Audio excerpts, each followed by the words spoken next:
मेरे साथ अभी मेहराजुद्दीन मलिक है और लगातार डोडा के अंदर जो कंट्रोवर्सी बनी थी उसके बाद जो है लगातार क्या माहौल है डोडा के अंदर, उसी सब पे बात करेंगे। इसी क्लॉक टावर के पास पहुंचे हैं और जिस चैट लोरी अड्डे की बात कर रहे हैं वो बिल्कुल साथ में यहाँ पर। चलिए सर, पूरा मामला बताएं। जो विवाद शुरू हुआ है, काफी सारे आज बयान भी आ रहे हैं, एक तरफ पीडीपी ने आपके खिलाफ प्रेस कॉन्फ्रेंस भी की आज। आप तो बगल में रहते हैं, आपको तो पूरे तमाशे का पता है। और ये तमाशा आज का नहीं है।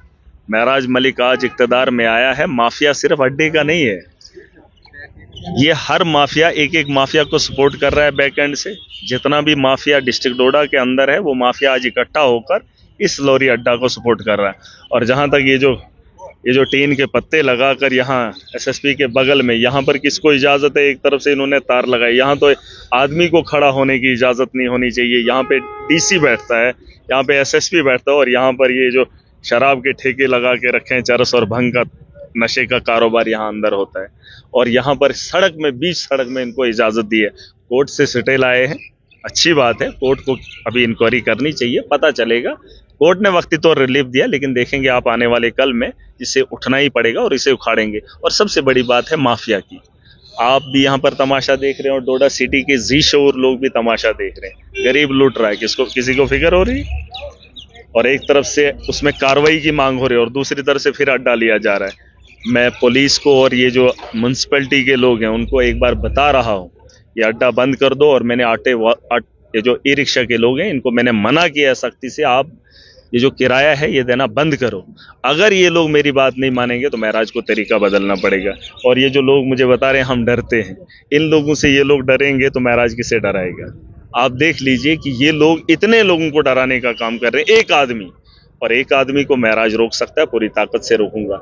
इन्होंने कमेटी बनाई है, 10 दिन का वक्त मांगा है, 2 दिन बीत गए, 3 दिन बीत गए, 7 दिन बचे हैं। 7 दिन में देखेंगे कि एडमिनिस्ट्रेटर हमारी आवाम के साथ इंसाफ क्या करता है। अगर इन दलालों के साथ ये लोग भी खड़े हो गए और जो लोग इनमें मिलावस हैं, ब्यूरोक्रेट हैं, और वो ब्यूरोक्रेट सहारा दे रहे हैं। बीच में इन्होंने आवाज चलाई थी, वो एक ब्यूरोक्रेट ने बताया था इनको ई रिक्शा होता है वो दूसरा रिक्शा है, 3 पहिए वाला नहीं होता है, वो पैडल वाला होता है। फिर से इन्होंने लूट मचाई थी और बता रहे थे हम 25 की जगह 30 लेंगे कि 20 की जगह 25 लेंगे।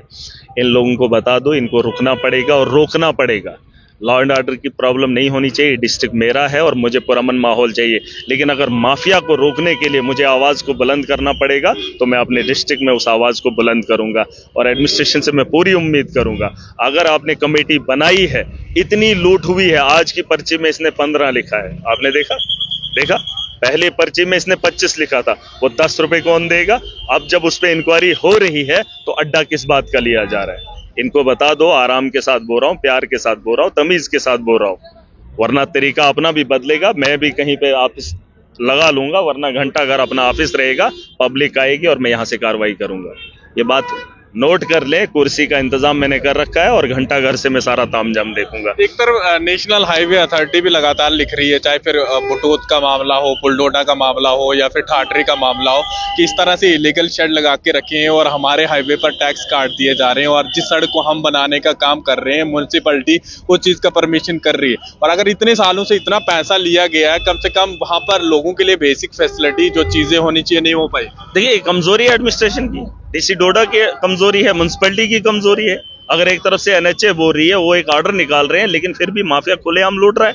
वही मैं कह रहा हूँ, मैं जा रहा हूँ जम्मू, जा रहा हूँ, सरकार से बात करेंगे। और अगर वो लोग भी नहीं कार्रवाई कर सकते और ये यहाँ पर बैठे हुए कार्रवाई नहीं कर सकते, इन लोगों की क्या जरूरत है? ये लोगों को इंसाफ नहीं दे सकते हैं तो किस लिए ये बैठे हैं? वसूली के लिए? ये तो वसूली वाला माफिया। देखिए, ये सीधा एडमिनिस्ट्रेटर जो है शरेआम, ये कोई लोगों के हित में नहीं, ये लोगों को लूटने वाला एक माफिया का संगठन है और जो इनको शेल्टर कर रहा है। अभी आप देख लीजिए, 25 रुपया लिया था। अगर एक आम आदमी एप्लीकेशन दे के जाता है या किसी आम आदमी के खिलाफ एप्लीकेशन लगती है, पुलिस धड़ाधड़ उसे घर से उठा के पहले थाने लेके आती है। इतने लोग इस माफिया के खिलाफ बात कर रहे हैं, ऑर्डर भी निकलता है, 25 की जगह 15 भी निकलता है, लेकिन उसके बावजूद भी कार्रवाई नहीं। और डीसी डोडा को मैं बताना चाहूंगा, तब तक जो है ये अड्डा शड्डा बंद कर दो। और जो अगर डीसी भी ऑर्डर निकाले, यार मैं तो आपको कह रहा हूं, कम से कम इतना तो भरोसा कर लेते आप। लेकिन मुझे अपने नौजवानों पे थोड़ा सा, वो तो मैं खुद ही कहूंगा, मैं खुद शर्मिंदा हूं, क्योंकि मैंने अपनी आवाम को अगर कह दिया है, अपने नौजवानों को कह दिया मत दो, लेकिन फिर भी ये खौफ में आ रहे हैं। और अगर ये डिस्ट्रिक्ट के हेडक्वार्टर पे ये माफिया खुलेआम भाग रहा है तो आप अंदाजा करो कि गांव के हालात क्या होंगे और डीसी गांव में क्या क्या इंसाफ करेगा। क्या नहीं, सुन लीजिए डीसी डोडा को बता दो, ये चौराहे पे हो रहा है, डोडा सिटी के चौक में इतना बड़ा माफिया शरेआम आवाम को लूट रहा है और आप कुछ नहीं कर रहे हैं। और पुलिस के बगल में एसएसपी का ऑफिस ही है, इसके ऑफिस के सामने आप अंदाजा करो जिस कॉन्स्टिट्यूंसी को महराज रिप्रेजेंट करता है या जिन पहाड़ों में लोग बसते हैं उन इलाकों के हालात क्या होंगे। और ये लोग इंसाफ के लिए यहाँ पर बैठे हैं, ये माहौल को ठीक करेंगे। इसीलिए महराज चीखता है और गांव का बच्चा ईमानदार होना चाहिए और बेबाक होना चाहिए।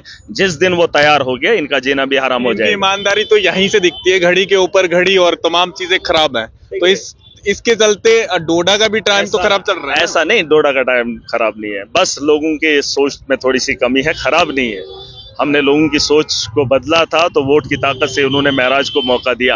अब देखिए, अब अगर लोग थोड़ा सा और हिम्मत करेंगे तो माफिया खत्म हो जाएगा। लोगों ने मिलकर, महराज उनके साथ खड़ा है। याद होगा चुनाव से पहले मैंने कहा था जब मजलूम के साथ खिलवाड़ होगा नेता महराज जो है वो आवाम के साथ खड़ा होगा। पहले क्या होता था, नेता लोगों के साथ खड़े ही नहीं होते थे। चुनाव से पहले बोला कुछ जाता था, किया कुछ जाता था। मैं इनको यकीन दिला रहा हूं महराज आपके साथ हमेशा खड़ा है, लेकिन आप खड़े रहिए, आप अपने हक के लिए तैयार तो रहिए। यहाँ लोग डरते हैं, पुलिस से डराते हैं। अगर इस चौक के अंदर एक माफिया शरेआम आदमी को पीटेगा, क्या पुलिस तमाशा देखेगी? पुलिस तमाशा देखेगी, लेकिन इनको भरोसा नहीं है, माफिया से डरते हैं, पुलिस से कोई परवाह ही नहीं। आप अंदाजा कर लीजिए, आप भी यहाँ पे बगल में बैठते हैं, किस तरीके से यहाँ बातचीत होती है और किस तरह से जो लोगों को लूटा जाता है। पुलिस से कम खौफ है और माफिया से ज्यादा, और वैसे माफिया को रोकने का काम पूरा इंतजाम। चलिए, माफिया को रोकने का पूरा इंतजाम जो है महराज करेंगे और लगातार जिस तरह से कह रहे हैं कि ये चीज जो है हटाने का हम प्रयास करेंगे। फिलहाल पूरा मामला जो है गर्म है और लगातार महराज मालिक इसके ऊपर बात कर रहे हैं। फिलहाल देखते रहे जम्मू ट्रिब्यून, मैं विकास मन्हास, डोडा।